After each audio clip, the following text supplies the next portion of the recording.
And we are back here on the WHHI-TV Daily News. Heather Rath is here, and we're going to talk about a lot of different things today. Good to see you. Good to be back. You usually get to chat with Robin, so I'm excited to see you today. It's so lovely to be with you and sitting with you, and thanks for all that you do for the station. Absolutely.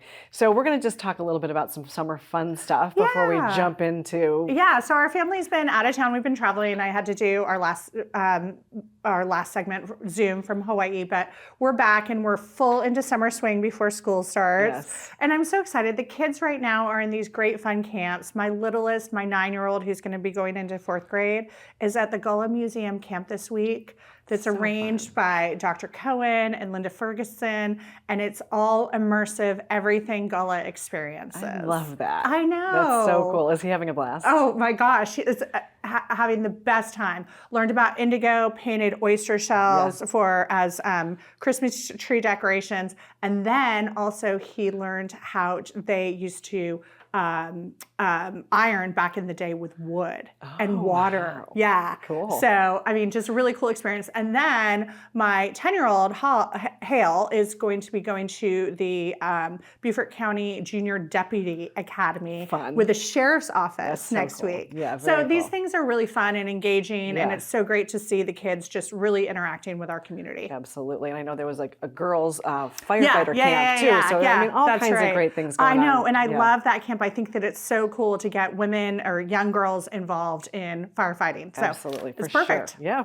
So then, though, we're going to jump into a little bit of local politics. Yes. We later today, which obviously this will air after it has happened almost, but.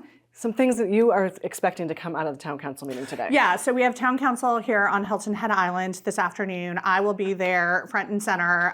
We have a big A-tax ordinance that we're looking at pushing through for housing. And basically it's taking an allocation of 5%. We can go all the way up to 15% if we want, but it's taking an allocation of 5% of all of the funding to ensure that it is put towards our workforce housing needs in the future. And there's a lot of misinformation out there about it. It's talking about, taking the $600,000 and setting up a government-funded housing and stuff like that. None of that's happening. We are investing in really smart policies and implementations with nonprofits that are going to move the needle and move workforce housing forward without the town of Hilton Head Island taking the 100% lead. Managing it. This is a simple invest in what you value. We all do it. We all do it with our homes. We do it with our vacations. We do it, with our children, as I'm doing right now. And so, again, this is a very small step, but one that is really essential to ensure that that funding is there moving forward. And important to note also that it's not coming from your property taxes. No, it's coming from the visitors. Exactly. Yeah. So I think that's out there too, that people think it's coming from their taxes, but it's not. Absolutely. Yeah. That's a great point. And what I love about that is that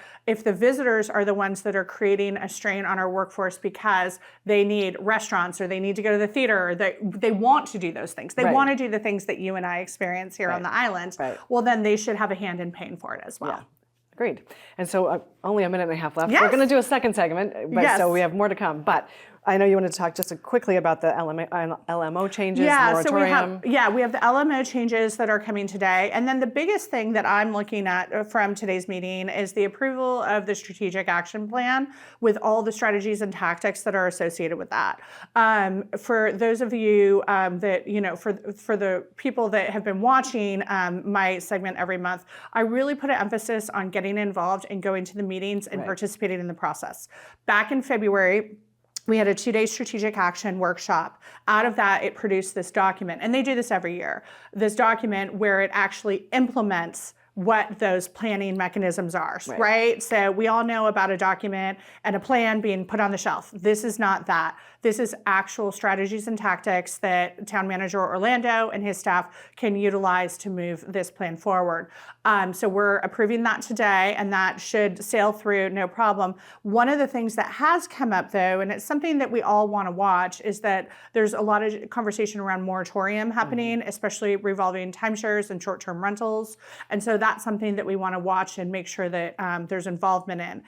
There's a lot of conversation on Nextdoor that they're actually voting on a moratorium today. Not accurate at all. Okay. And so again, it's important to participate in the process and make sure that you're watching and really leaning in and speaking with your council members. Yeah. That's also important. And making sure you're getting the information directly from where you should be getting that information. Exactly. Yeah. Exactly. Awesome, Heather. Thank you. And she's going to be back in just a minute. So stay with us because we're going to talk all about the governor's race.